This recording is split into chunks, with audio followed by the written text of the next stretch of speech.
क्या आपत्ति आप इसमें दर्ज करें? देखिए, ये जो वीडियो मीडिया के जरिए से सारी दुनिया को मालूम हो रहा है, एक अनडेटेड वीडियो है जिसमें जो दिल्ली ब्लास्ट का एक्यूज है वो अपने इस वीडियो में कह रहा है कि ये सुसाइड बॉम्बिंग मार्टियरडम, अंग्रेजी का लफ्ज माने शहीद का दर्जा मिलता है, और दूसरा उसने कहा कि मिसअंडरस्टूड, गलत फहमी। हमारा मानना ये है कि ये जुर्म है, कानूनन सबसे बड़ा संगीन जुर्म है देश के कानून के खिलाफ किसी की जान लेना। ये दहशतगर्दी की बेहतरीन मिसाल है, इनकी हैवानियत की मिसाल है, और ये कोई शहादत नहीं है, ना इसमें कोई गलत फहमी है। ये इस्लाम इस तरह की हरकतों को हराम करार देता है, और जितने भी इस्लामिक मकतब फ़िक्र के जिम्मेदार हैं, उलमा हैं, सब आपको ये कहेंगे कि ये संगीन जुर्म है और हम इसकी मजम्मत करते हैं। दूसरी बात यह है कि इस देश के होम मिनिस्टर, वजीर दाखिला, गृह मंत्री ने पार्लियामेंट में जब ऑपरेशन सिंदूर और ऑपरेशन महादेव के बारे में बोल रहे थे तो उन्होंने कहा कि 6 महीने से कोई कश्मीरी टेररिस्ट ग्रुप नहीं बनाया, ना उसका हिस्सा है। हम ये पूछना चाह रहे कि भारत की कैपिटल में, दारुल हुकूमत में, राजधानी में इस तरह का बम ब्लास्ट होता है जहां पर लॉ एंड ऑर्डर की जिम्मेदारी मिनिस्ट्री ऑफ होम अफेयर्स की, सेंट्रल गवर्नमेंट की है। ये कैसा है? अकाउंटेबल कौन है इसका? अब तो 14 लोग मर गए बॉम्ब ब्लास्ट में, इसकी अकाउंटेबिलिटी किस पर है? कौन जिम्मेदार है और कैसा हम इसको मिस करें? इसका भी जवाब भारत सरकार को देना है। और फिर जो कश्मीर में, श्रीनगर में जो अमोनियम नाइट्रेट को सील किया जा रहा था, उसमें ब्लास्ट हुआ, उसमें तो गवर्नमेंट 11 या 12 गवर्नमेंट के एम्प्लॉइज मर गए। तो हम तो ये जो एक्यूज है, इसका जो बोलना है सरासर उसको कंडेम करते हैं, और हम भारत सरकार से पूछ रहे हैं कि इसका अकाउंटेबिलिटी किस पर आएगी। क्योंकि गृह मंत्री ने कहा था कि पार्लियामेंट ने कहा 6 महीने के अंदर कोई ज्वाइन नहीं किया कश्मीरी। फिर ये ग्रुप कौन है, कैसा आया है ग्रुप, कहाँ से आया ये, और क्यों हम लोग ऐसा मिस करें? इसको ये जवाब देना पड़ेगा सरकार। जिस तरह की यूनिवर्सिटी में उस पर सवालिया निशान उठ रहे हैं, और खासकर जिस तरीके से अंदर वहाँ जैसे काम हुए हैं और उसको बाहर निकल रहे हैं, उस पर क्या कहना चाहेंगे कि किस तरह की नहीं, ये जो 1 मिनट 20 सेकंड का वीडियो है, ये एक्यूज तो मीडिया ये कह रहा है कि वहीं पर बैठकर इसने बनाया, और बड़ा ही एक्सेंट से अपने आप बोलने की कोशिश कर रहा था, और एक स्क्रिप्ट था उसके सामने। तो ये बड़ा ही खतरनाक और संगीन काम ये लोग किए हैं, और जिसमें मासूम 14 लोग मर गए। तो ये सरासर जुर्म है, गुनाह है ये, और टेररिस्ट एक्ट है ये।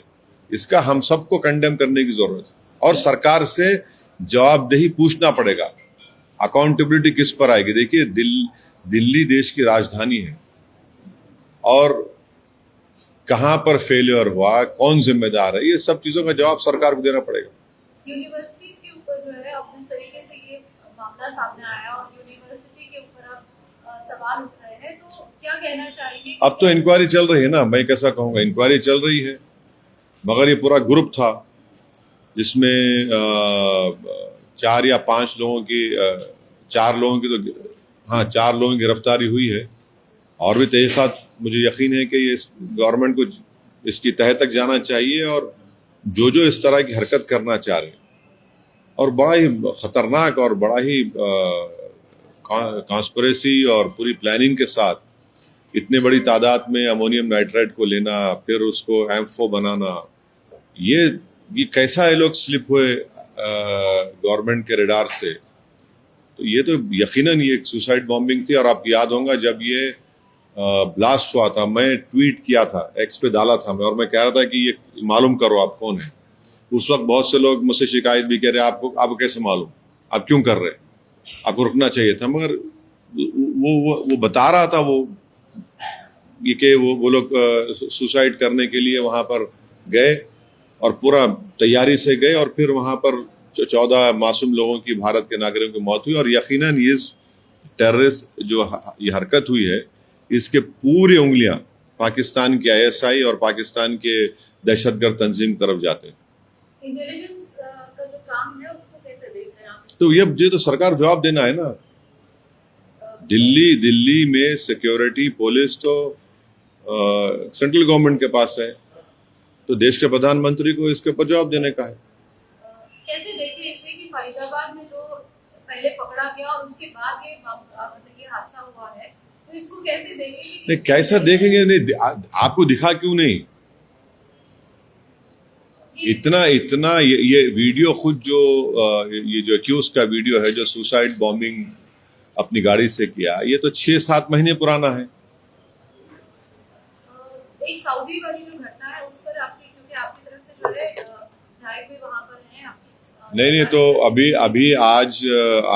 अभी थोड़ी देर पहले हमारे जो एम्बेसडर साहब हैं, मेरी उनसे बात हुई, और वो लोग वो मुझे ये बताए कि एम्बेसडर सोहेल एजाज खान साहब मुझे अभी बात किए, मैं उनसे बात किया, वो बताए कि वो खुद मदीने में हैं और पूरा कोऑर्डिनेट कर रहे मिनिस्टर अजहरुद्दीन साहब के साथ, और हमारे एमएलए माजिद हुसैन भी वहाँ पर हैं उनके साथ, और वो सऊदी अथॉरिटीज से वो पूरा कोऑर्डिनेट करके, कोऑपरेशन करके, और भी यहाँ के जो विक्टिम के फैमिलीज है वो अब दोपहर में पहुँचने वाले हैं मदीने को, तो पूरा जल्द से जल्द जो भी उसकी फॉर्मेलिटीज़ मुकम्मल करना है और फिर उनकी तदफीन अमल में लाना है, उसके ऊपर वो वहाँ पर है एम्बेसडर साहब।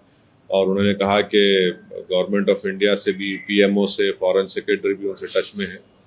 तो बड़ा ही अफसोसनाक और दर्दनाक एक वाक़या हुआ कि 45 लोगों की मौत हो गई। एक ख़ानदान के 18 लोग, किसी ख़ानदान के 6 लोग। अल्लाह उनकी मग़फ़रत करे और अल्लाह उनके ख़ानदान वालों को सब्र दे। बड़ा ही दर्दनाक ये हादसा हुआ है। बिहार की अगर हम बात करते हैं कि अब मुख्यमंत्री वापस जो है शपथ ले रहे हैं और आपकी भी जनसभाएं होंगी, क्या उम्मीद है? क्योंकि टीम वैसे ही लगभग दिख रही है।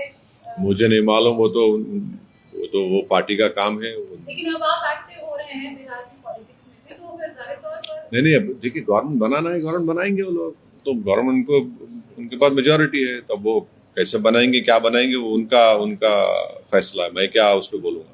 आपका रोल कैसे रहने वाला है? नहीं, हम लोग तो मेहनत करेंगे। हम लोग तो सीमांचल की जनता ने, अल्लाह सुब्हाना व तआला ने हमको उनके ज़रिए से बड़ी इज़्ज़तों से नवाजा, बड़ी कामयाबी हमारी हुई। हम अपनी पार्टी को मजबूत करेंगे और यकीनन एक बहुत बड़ी जिम्मेदारी हमारे स्टेट प्रेसिडेंट अख्तर अली मान पर भी आती है कि वो इस सबको साथ लेकर, और पूरे एमएलएस की भी एक बहुत बड़ी जिम्मेदारी है कि हम लोग जो वादा किए उसको पूरा करने की पूरी कोशिश करें और सीमांचल से नाइंसाफ़ी को रोकें और पार्टी को मजबूत करें, और जो कमज़ोरियाँ दूर करें, जो गलतियां हमसे माजी में हुई या इलेक्शन में हुई उसको भी हम ना रिपीट करें। जनता क्या उम्मीद कर सकती है?